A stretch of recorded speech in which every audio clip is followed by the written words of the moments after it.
देखिए, योग का मतलब ही होता है जोड़ना। तो जब शरीर, दिमाग और आत्मा को जब हम साथ में जोड़ते हैं तो हम उसको योग बोलते हैं। इसीलिए योग एक दिनचर्या है जो सवेरे से शाम तक आपके मस्तिष्क में रहता है और शरीर में शामिल रहता है। हाई ऑल्टीट्यूड में, फील्ड एरिया में, डिफ़िकल्ट एरियाज़ में आप देखेंगे कि जवान को इसकी बहुत ज़्यादा ज़रूरत होती है, क्योंकि वहाँ टेरेन के चैलेंजेस होते हैं, मौसम की चैलेंजेस होते हैं और वहाँ अकेलापन महसूस होता है। इसीलिए उसे ज़रूरी है कि वो शरीर को स्वस्थ रखे और अपनी आत्मा को हमेशा स्वस्थ रखे।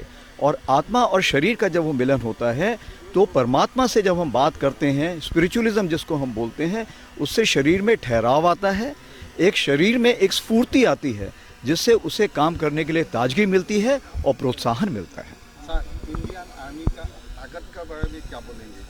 सारे देश को, सारे विश्व को क्या बताएंगे? इंडियन आर्मी का जो ताकत है, कैपेबिलिटी है। भारतीय सेना की जो ताकत है, हमारा जवान है।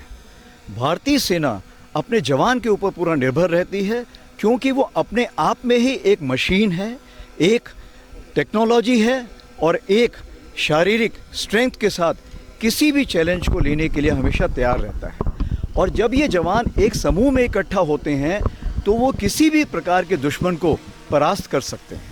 Sir, about operation success of operation Sindhu sir, please sir. दोबारा? ऑपरेशन सिंधु का सक्सेस के बारे में बता दीजिए सर। ऑपरेशन सिंदूर के अगर सक्सेस के बारे में, सफलता के बारे में मैं जिक्र करूं तो इसका पूरा श्रेय तीनों सर्विसेज के तालमेल में जाता है।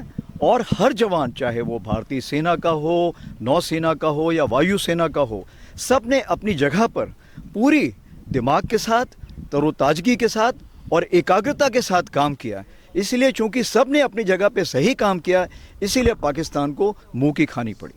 धन्यवाद। जय हिंद।